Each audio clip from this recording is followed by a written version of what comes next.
Hello and welcome to DPN TV here at DPN Rover Car Collection, and I thought I'd do a little video on us fitting a roof liner to our Rover 45. But what we've done the job once on our blue Rover 45, and that's the car we're sitting at the moment, because I wanted to see how it goes so that when we come to do a video for you, we've got some kind of experience, and hopefully I can sort of follow through the rough sort of process we took a little bit easier than trying to do it for the first time. That's the idea. We always try and do that with jobs. It's either a job we've been doing for years so we can explain it straight away, or we'll have a go at doing it and then perhaps show you on the second or third go. We chose to use black roof liner in this Rover, as it's sort of black seats and also had black door panels as well. And we're going to be changing the door panels on this car, and hopefully that'll be another video. You can see how they're starting to look worn and they're starting to come away just a little bit from the handles, and they will match this black roof line that we fitted. Now, it was originally sort of a grey creamy colour, so I was a bit concerned about going for black, but we decided black, one because the door panels were black originally.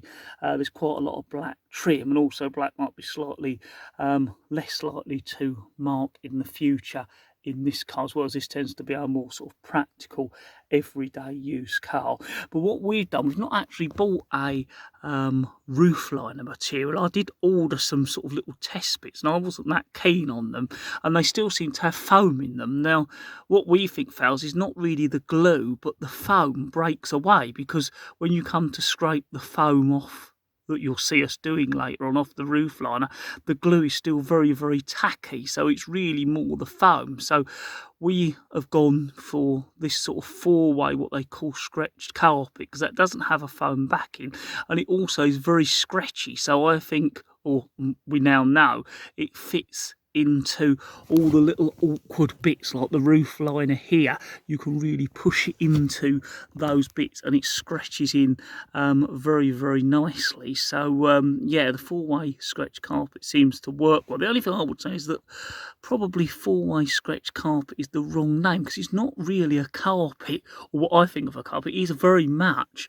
a sort of almost like a felty finish to it, and I would say very close to the original roof liner, possibly more than some sort of roof liner products you can buy. The only thing that I think is a bit of a problem is actually trying to show it to you. As you can probably see, I've left the car cover on this car to try and cut back on the light a little bit, but it is still very, very difficult. But we're certainly very, very pleased with how it's gone. So what I'll do, I thought I'd take you through the process of us doing our green Rover 45.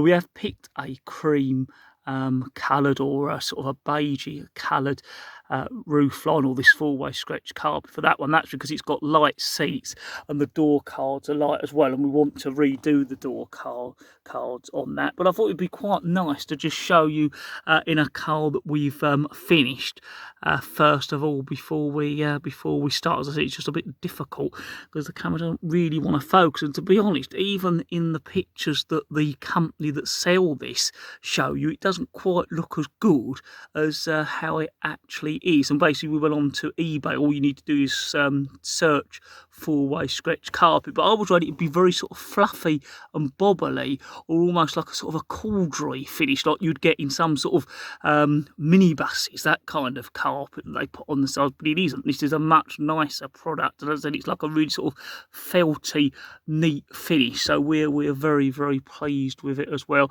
We've left all the original fittings in the colours they were, because to me that works well. If you try and paint them to match the roof line, it's never going to work well, I think, and I've seen that sort of done. So we've left them in their original colours, because that's how they are, and it works well to us and keeps it looking neat and tidy. So now we're going to our green 45 and start the process, and hopefully enjoy following us through, and hopefully it's of use to you as always. Don't forget, if you are liking this video, don't forget to like it, subscribe to the channel for more videos on our Rovers, and also don't forget we've got an Instagram and a Twitter page, and links to those are on our YouTube homepage under the I think it's the contact section, but I think they're also on the homepage as well. Right, so we're now in our green Rover 45, 2001. As you can see, the roof liner's hanging down. This is the one we're going to follow the process. Again, I've left the car cover on because it's just shading the light a little bit more so we can do the filming we want to do. And as you can see, it's sort of a grey, creamy roof liner, but the interior is completely cream. So we have bought a four-way scratched. I think they call it wheat, but to me it's like a cream finish. It's very similar to that finish there.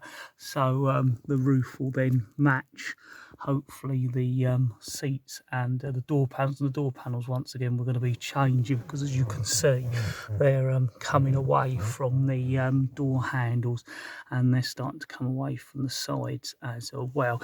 And also, they've almost shrunk, so you can see they're sort of just holding away from the door there. But as I say, that'll be another video. So the first thing to get this roof liner out is to get all the things that are around. So that's the handles, the little alarm sensor there. And again, actually, with the roof liner draping the way, I don't know whether that could actually affect the sensor or cause nuisance triggers. It doesn't seem to, but I think it'd be much better when that's up. Of course, you've got the sun visors both sides as well. You've got the interior light. There's two little pimples in the roof, and then what we do is pull this out. It's clipped in, and also remove the seat belt. Now, I've seen some people leave the seat belt in and just try and pull that back with the seat belt unbolted from there. You get a lot more space. And what we also do is just pull that back pillar down, but we leave it hang because it almost kind of supports the roof while you're working on it and removing it. It doesn't appear to drop down. The other thing that keeps it up is these rubbers, which you pull down right at the last minute. They sort of hold it roughly in place as well. What I've done is I've put a cloth over the dashboard, one to stop any fluff or that sort of sponge dropping down onto it, but also we've put things like the sun visors and the pillars along there so they're kept safe as well. So not too many tools actually needed for this one, lucky enough. Just a plastic trim tool, hook tool, some Phillips screwdrivers, and also one star piece, because that's how this light is held up. And actually it's held up with two really strong bolts. It seems sort of over the top just for a little interior light, but that's what they've used. So the first thing we're going to do is remove the sun visors. There are two Phillips screws on that one and just one on there. Right, so the last bit to get out of these sun visors now is a little bit the sun visor clips into, and the screws out, but there's just a little tang into the roof. So all you need to do is just pull it out with a trim tool and it's away. Right, so that's the sun visors removed, and as you can see, it's the two screws there, and that little bit goes up into the roof, but there's quite a big hole, so that doesn't get stuck in. And as hopefully I showed you with the little bit it clips into, you've got that little tang there, which does go in quite tight, and the screw, and our screws and plastic bits are in our box. And the next thing to deal with is these two little plastic bits. They just pull out with our trim tool. I'll also get out the alarm, and again that part of the alarm just pulls down, and I'll show you that once that has pulled down, and we get that removed. Then we remove onto the handles, and I'll show you one of them and then get the rest down.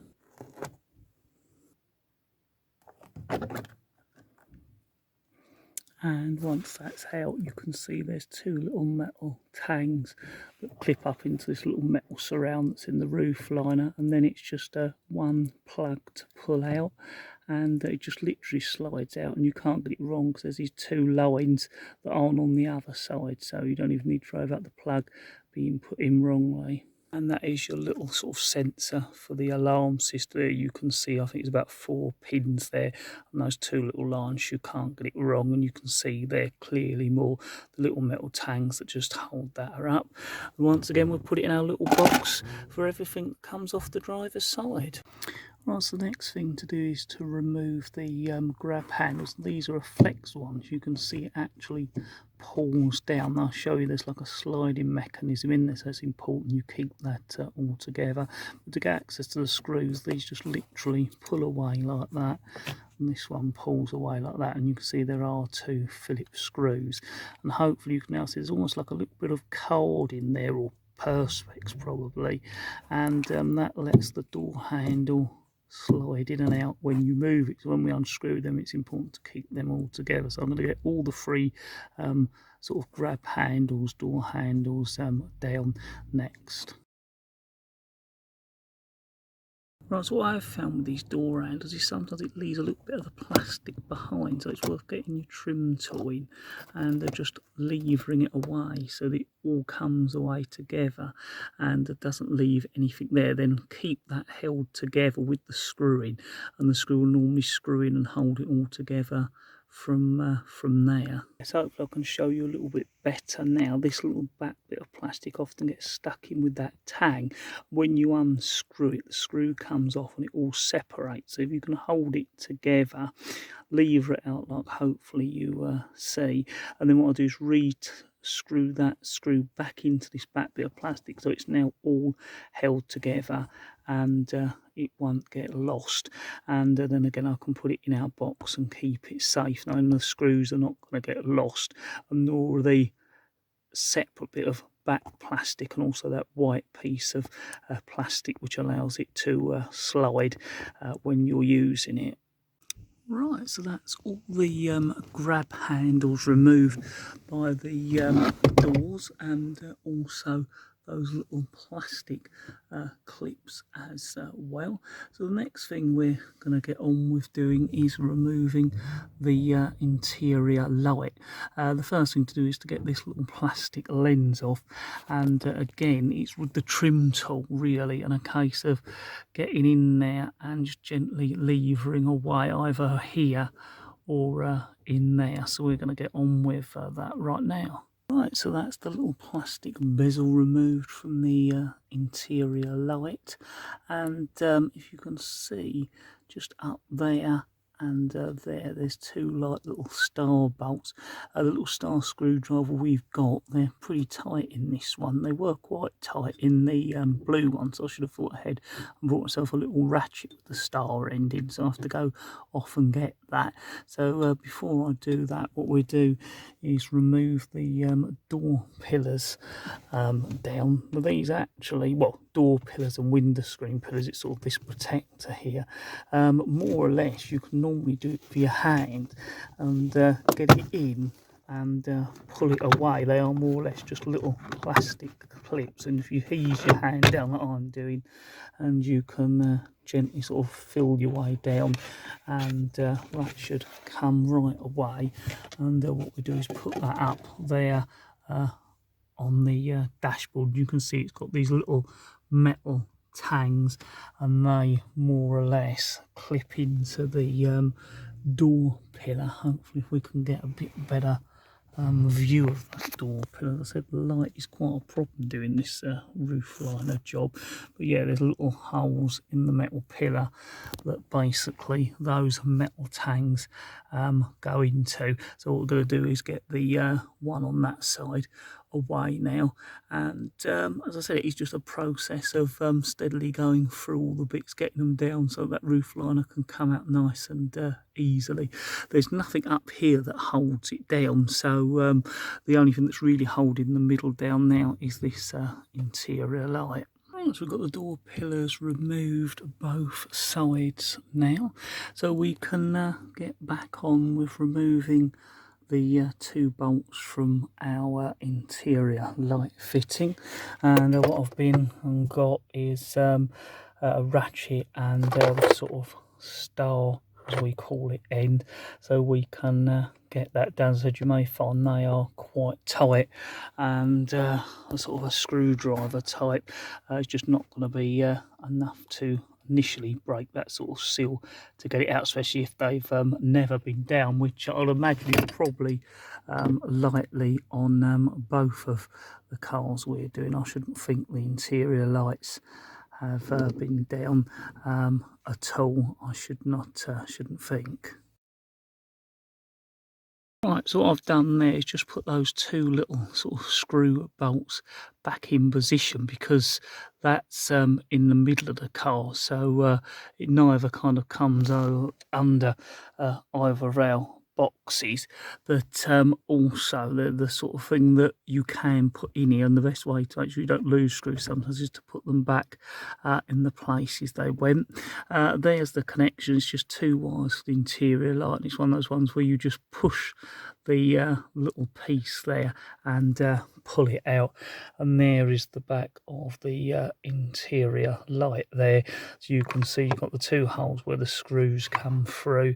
You've got little plastic slots that kind of go under the roof liner, but more or less once you undo the screws it falls away, and there you can see the side that you normally see. Then we've just got one of those little sort of festoon or fuse bulbs that's an LED version of that, and then these two blanking panels are where you'd add things like your sunshine roof switches there. So what we do is we put that over here on the window ledge with the glass lenses. That's probably the safest place for it to go at the moment. The next thing to do is to get these middle sort of plastic panels away and get the seat belt removed. So I'll show you how we're going to do that in just a second. Right, so very much like the pillars at the front, these again just pull away. You've got the rubber sort of door sill run, but normally that doesn't affect you, and it once again is a case of either putting your fingers in or using a little trim tool. So we're going to do that next. Pull it away, and then we're on to removing the seatbelt. What I might actually do is just show you how you get to the seatbelt bolt, because a lot of cars, especially our Metros, you literally pulled off a little sort of rubber thing, or sometimes there was nothing, and your seatbelt bolt was there. We're only going to be removing this part of the seatbelt bolt, and the SRS bit is wired down in the bottom, so you don't have to worry about any of that if you're removing this. We just let it feed down and sit more or less there, and we're not removing this pillar, only pulling it back a little bit. This is your adjuster that can move the seatbelt up or down there, and you can see it drop. So the way to get this off is actually to pinch those in and then put a trim tool behind there and pull it away. So we'll do that now. Yes, all we did really was basically get the trim tool, lever it in there, whilst we were basically just squeezing in those two tabs, and then ease it away and it comes away. It doesn't affect the two little buttons there, and you can now see the bolt remove the seatbelt. Right, so that's the seat belts removed. They do use Loctite, so they are pretty tight to come out, but they eventually wind right out, and that's now going to let us remove that pillar and peel it back.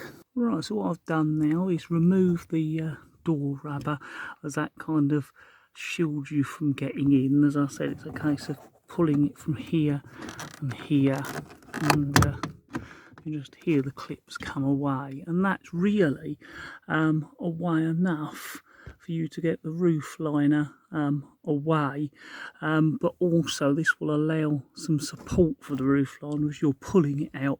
Normally takes two of you, one in the car and one pulling it out through the boot, but that's really all you need to do, is just pull it away.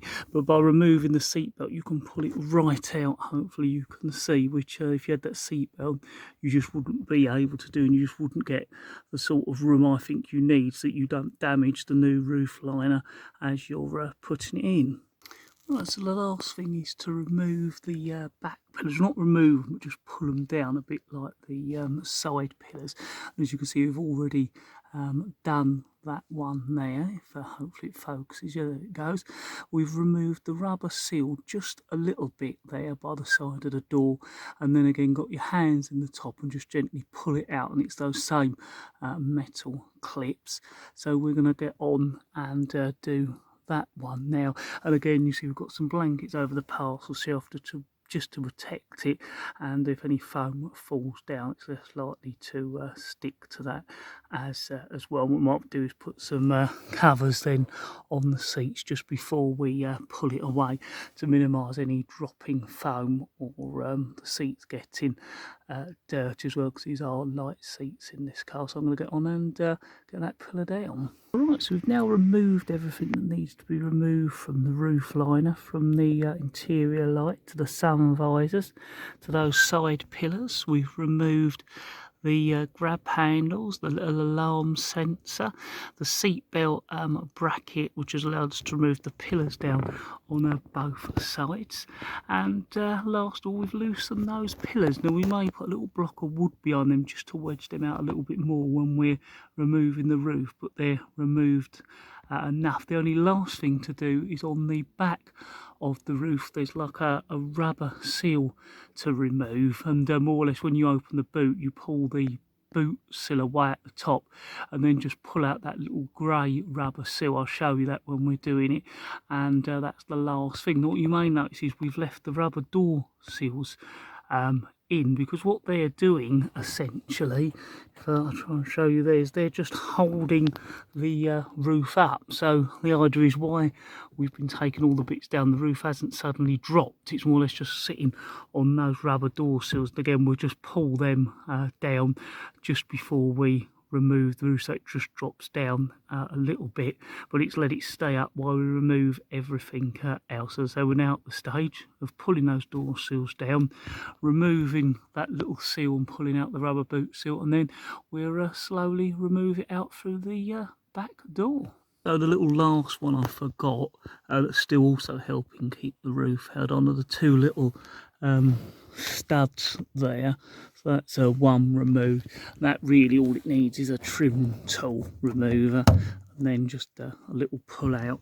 So that is now definitely everything down, and as I say, just a case of getting the rubber bits down, the rubber seals, and we'll get it out. Right, so hopefully you can see all the rubbers are down, and we've got the rubber down on the boot, and the only other thing to do is to pull this rubber away now.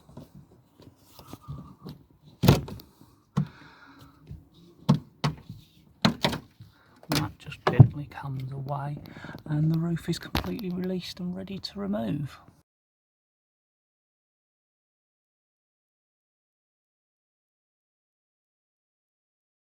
Well, that's the roof liner removed and in a place where we can work on it. The only thing we've got to remove out is this little metal bracket there that holds the little alarm sensor, and of course we're then begin to remove all this material. It's more or less falling away, and then get all this foam off as well. This is held on with little metal tabs around the back, so I've just bent them all round, and then you should be able to just pull that out like that. And when you put the roof liner back, that'll be one of the first things we put in, so I'm going to put that back in the car for safekeeping. Right, so that's the roof line, or the old one, removed, leaving behind all the foam, which of course is still stuck by the original glue. This doesn't seem quite as sticky as the last roof line, but the thing we found works the best is sort of a harsh bristle brush or a little hand broom, and that seems to just sweep it away. And then what we use is a hoover to then hoover up all the little lumps of foam. So I'm going to get on and do that now.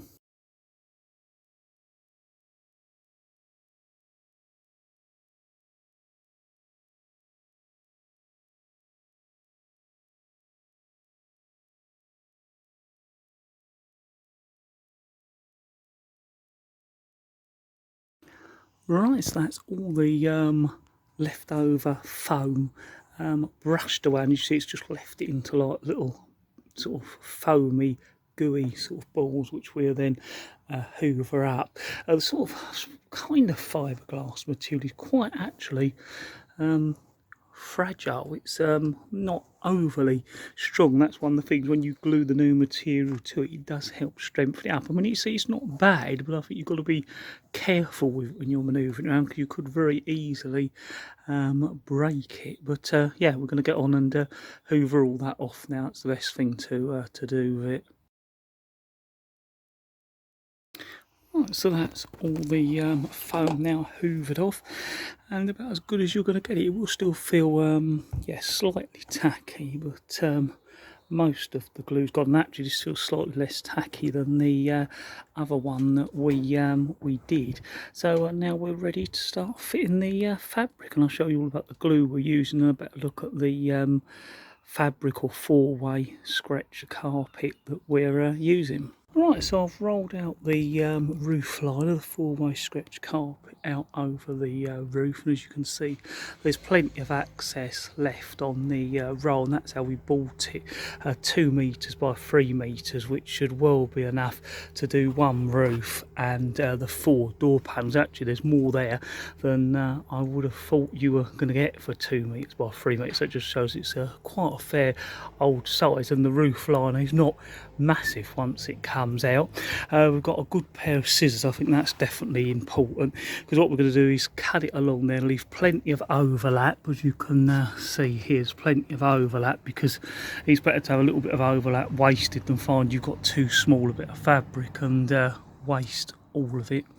And the kit comes with the special trim adhesive, which is quite good. So when we bought 3 metres by 2 metres, they put in 3 of these adhesives. So the good thing is it's the adhesive they recommend. I know the most important thing is that it's high temperature or heat resistant glue. That's the most important thing. We have used it before and it does seem to be pretty reliable in small patches, so hopefully it will hold this. It's a job to really show you the material, but it's one of those cases where it's far better in real life than what it ever looks on the camera. It's like a lovely sort of almost like a sort of a felt feeling to it, and to me seems very similar to the original roof liner. You can see there are some little creases where it's been in the roll, and that does seem to disappear once you smooth it out, as long as you are careful. And that's the advantage with the four-way stretch. As you're laying it on, you're slightly stretching it and getting it nice and tight. Another thing I think I'd recommend is doing it not in very warm weather, because we're on a nice sunny day in February at the moment, and I'm getting hot and bothered doing it on a day like that, especially when you're working in the car getting all the bits done. So if you can get some good weather in the colder months, I think it's certainly an easier way of doing it. Right, so what I'm going to do is cut the rest of the roll off, and then we'll be able to start the gluing process. Right, so we've cut the roof liner to the rough size, and the rest of it is what you've noticed is we've got cloths on that bonnet, which has been handy for doing this. We've put a cloth underneath this as well, so that none of the glue gets on anything that you don't want to, because it's bound to go everywhere. And what I tend to do is do the roof liner in 2 halves. So what you've noticed is we've put a sheet across halfway, and then we'll fold this part here back over, do the gluing, and then slowly bring it back. And by putting a cloth in the sandwich, no glue can get onto that bit of the roof liner, which I can see being a very sort of easy mistake to do. And when we did the last one, it worked. None of the roof liner got any access glue over it. So I'm going to fold it back and start putting the glue on.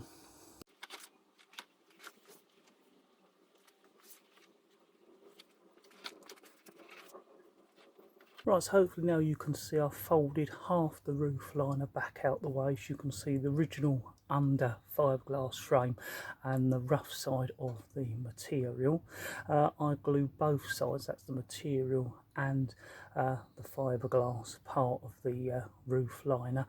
I think the instructions suggest to do that, and we find that works better, and we're certainly not sort of I suppose, tight on the glue, we put a good amount on, not too much, because again that could ruin it, but a good amount on, which you'll see, to make sure it does definitely stick well. It comes out very sort of stringy like, and they say wait for it to get tacky before you put it on. Well, I tend to find by the time I've put it all on, you're already starting to get that tackiness develop, and you can more or less put it straight on.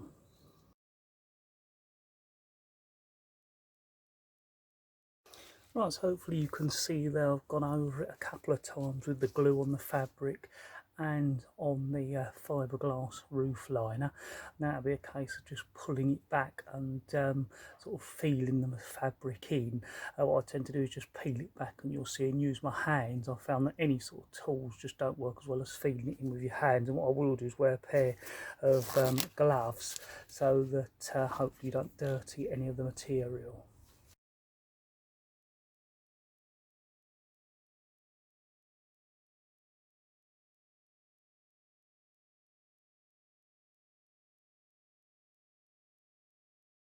Yes, just so it doesn't confuse you, I've swapped the roof line around, so the front end where the interior light and sun visors is there, and this is technically the back part of the roof line. As you can hopefully see, I'm sort of just feeling the fabric in, and any sort of rucks you can then just gently feel away, pull the fabric away a little bit, and pull it back in, and you'll see how that bit's smoothed off in just a minute.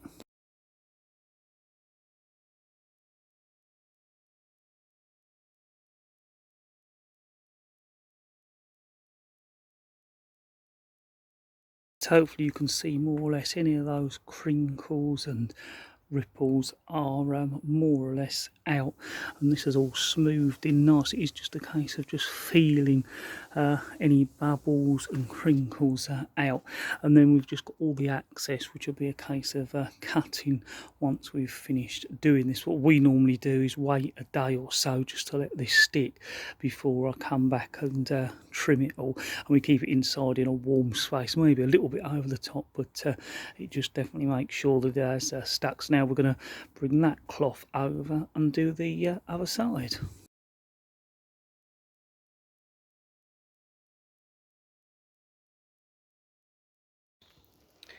Alright, so hopefully you can see what I've done is got the fabric peeled back the other way, and what I've done is just made sure that we put it right back so you can see the glue sticking, so that there's no risk of a bit in the middle not sticking down.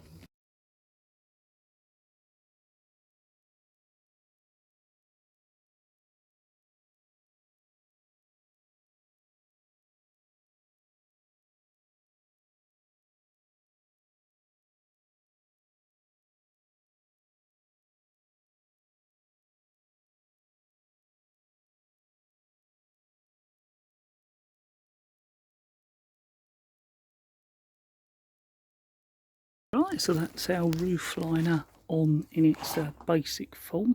As I said, we'll then trim all the edges, and what we normally do is trim just a small little overlap and fold it back in, and I'll show you that. But what we do now is let it wait a day or so in the warm to make sure it's definitely glued down. There's some little bits in the car that we do normally on that day. One is putting a little bit of sort of a boom tape on to stop the boom of the metal on the roof, make it a little bit better, and deal with any sort of rust with rust kill that might be in the roof as well. There doesn't look a lot there, but there's a few spots we deal with as well. Right, so while the roof liner's down, we just do a little bit of a visual check, and actually things are looking pretty good on this. On our blue one, there's just a little bit of surface rust here, and we put some rust killer on. And on this roof, the only bit of surface rust is just on this strip here. As you can see, more or less, it's just probably where there's a little bit of condensation in certain weather conditions. So, as always, we're using our little bit of rust killer that goes to purpley black, and it's like the milky cream, and just put that on. And there was a little bit on the rubber seal round by the boot we did, but apart from that, it's really looking quite good underneath. the roof, which we're certainly pleased at, because you never know what you might find. Even all round here by the window screen is looking pretty good. So I'm just going to put that little bit of rust stuff on that little bit, and that's done. The other good thing with this roof is there's not too many wires. The only wires really is the wire for the sensor and the wire for the interior light. There's nothing else running across this roof. Even the pillars, there's just 2 wires that side, and your aerial wire this side. We've got our little camera power supply wire as well, but that's what we've put there, so yeah, not too bad at all. Right, so one of the other things we're doing is putting a little bit of sound deadening in. It's what we call the sort of tar stuff that you often get on the bottom of a car floor, but what you can do is put it in doors and ceilings of cars to sort of take that boom out of the metal. And a lot of camper van conversions, people put it in, so we're sort of doing it not so you necessarily need to do, but whilst the roof is down, we've got some of this. We're going to put some in each section of the roof, so we cut these in half long ways. That gives us 4 sections to put in all 4 bits, and I'll show you what I mean by that when we get up there. And that just takes a little bit of boom out of the metal of the roof, and we think it's well worth doing whilst you've got the roof liner down. So I'm going to go and cut those bits, and then we'll get them stuck up inside the car.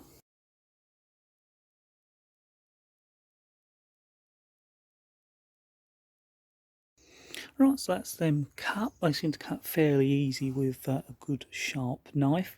What we'll do is put some panel wipe, just wipe over the bit of the roof where we're going to stick them to make sure that there's no grease or any dirt, and we'll get those stuck up. Right, so we're back in the car, and the little bit of surface rush, that's going almost that sort of blacky purpley colour as the rust stuff eats into that, and hopefully stops it coming back. And what you can see now is we're putting this piece of sound deadening in, so I've lined it up, got it stuck by a little bit, and then it's just a case then of peeling that off and rubbing it up and getting it up into place, and then we'll do all the others. So just make sure that's stuck really well and nicely, and now we're going to get on and put the other 4 bits, or other 3 bits in the other 3 sections there on the roof. Right, so that's the other 3 bits up and done. What we tried to do is centre them in place. I tried to get a good angle, so they look like they're terribly out of line here, but they are more or less in line.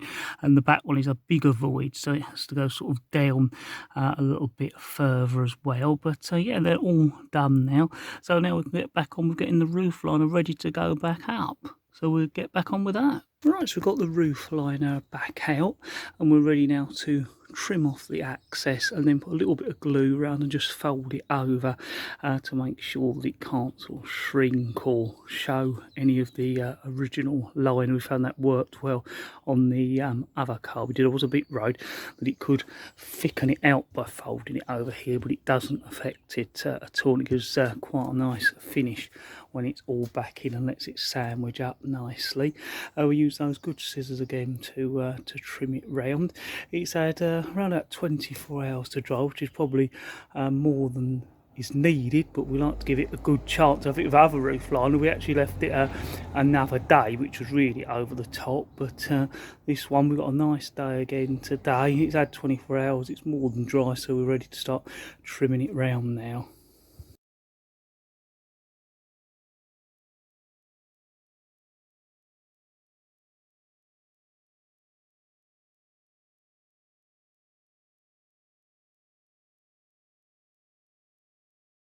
Right, so hopefully you've seen we've now trimmed all the way around the edge to get any access away, and then this little bit you can then gently fold over, and we'll run a little bit of the glue round on both sides again so it stays nice and firm. Then we'll be cutting out any of the openings like interior light, where the handles come from, and of course we have to put it on a nice clean sheet as well, because that is your good surface down there which you don't want to mark.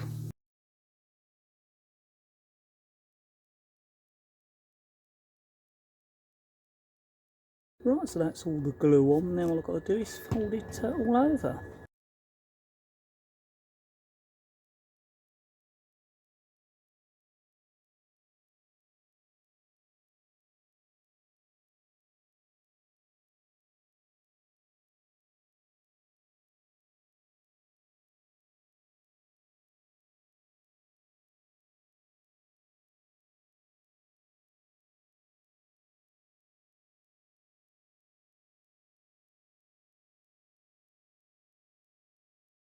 Right, so we've got all the edging glued round, so hopefully it can't come away and can't shrink back.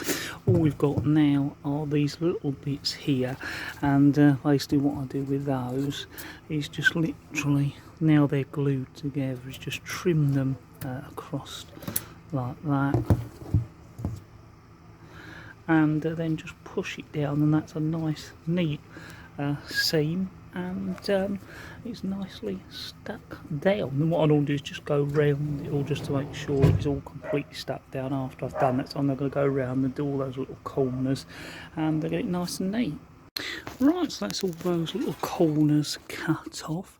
So hopefully you can see that's looking a lot neater. By doing it that way, the glue should stop that ever fraying and coming back, hopefully, as well. The next stage is to cut out these little holes here, and of course also cut out the alarm hole and the interior light as well. So I'll just do one of them and then we'll go around and do the rest. Right, so what I've found the easiest way to do this is to pick an area in the middle of the hole, give a little snip like that, that lets your scissors go through, and then cut to the outside. And then what we do is just cut a little bit around, even a teeny little edge that won't make any difference to the fitting. We'll make sure the fitting goes over it and clamps it well.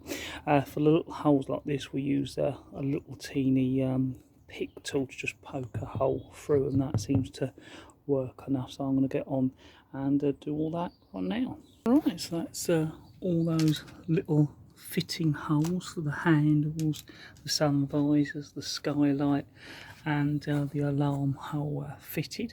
I'm just going to get that bit of metal and put that in, and then we'll be ready to put it back in the car roof. Right, so that's a little metal frame bit that simply allows the little alarm sensor to clip in, and put it in. It's just a case of bending back the little metal tangs, and that's all in. And now we are really ready to get this roof liner back into the car. Right, so hopefully you can see there we've got these bits wedged down with some wood, so they just hang a little bit lower, and everything's ready to go back in.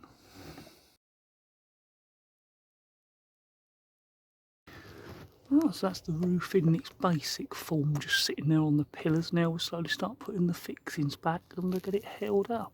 Sometimes a job to know where to start when putting all the bits back. But I found actually, because these don't have any screws but have got quite a good grip, the first thing to get the roof liner roughly in position is to put these little white blank plastic things back that going where a grab handle could go for the drive, and that's to get the roof roughly aligned but give it the flexibility to do the rest. Most of it is really the reverse of what we did when we took all the bits off, so I'm just going to slowly get them back, show you a few little clips, and then we'll show you when all the bits are done and back.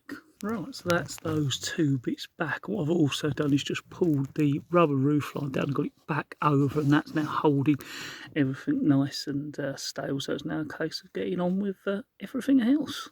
Right, so I find normally the next best thing to put back is the grab handles, because they fix it up easily all the way around. As you can see, as I'm doing that, I'm pulling the rubber down so the roof line can be pushed right back up into position, put the door handle or grab handle back, and then put the rubber liner back, or rubber door sill. That's the interior light back with those star-shaped bolts.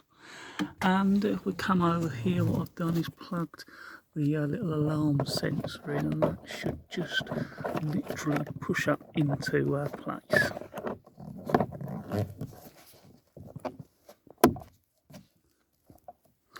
And there it is in.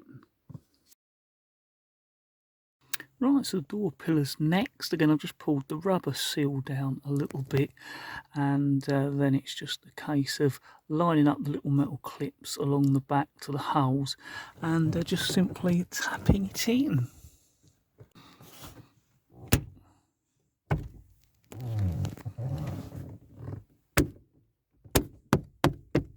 And that's it back in, and just a case of pushing the rubber seal back down the pillar, and that's the pillars back in on both sides. Right, so I've put the little plastic plugs back in the roof now. You might need something like the end of an hammer to just push it in. One of them went in okay, the other one didn't on the blue car. They both needed to be pushed up with the end of a hammer, but they're in. The next thing to do is to get this side panel where the seat belts goes back in again. We've removed the rubber door seals, and it's just a case of sort of pushing that back in and tapping it along, and that is back in. It's more or less those sort of metal clips that hold that into the metal body, and then we've pushed the rubber seals back, and that's back in, and I'll do the other side as well. Then it'll be a case of actually putting the seat belts back up. Right, so we're just putting the seat belt back. What I've also done is that's an opportunity while this was always to have a good old clean up round there. Some of those bits you just can't get into. So I'm going to get on with tightening this seat belt back up, and we'll do the one on the other side as well. Last bit to go over is the little plastic clip that goes over the seatbelt bolt, and those little buttons, quite easy to push back, and just a little bit of positioning around, and it should clip just over.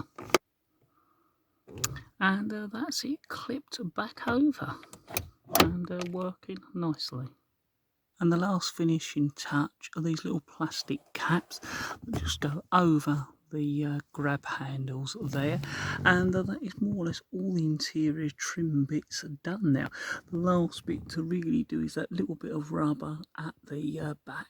That's the rubber seal there supporting the roof, and then all you do is put the door boot rubber back over to lock it all home and together. So that's that boot seal back in, and I'll just give you a little look from here to see the roof liner in and done from the back.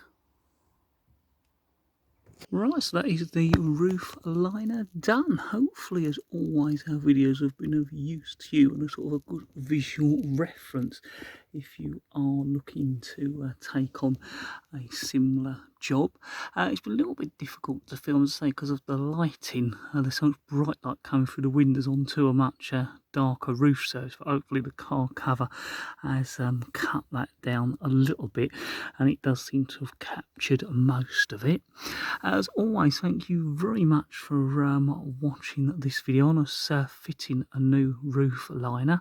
Hopefully very soon there should be a video on us doing the door panels. As we were saying, they need doing on both of our 45s, so hopefully we're covering a video on us doing them as well. As always, don't forget, if you found this video useful, don't forget to like it, subscribe to our channel for more videos, and of course check out Instagram and Twitter page, and links on our homepage. As always, thank you very much for watching.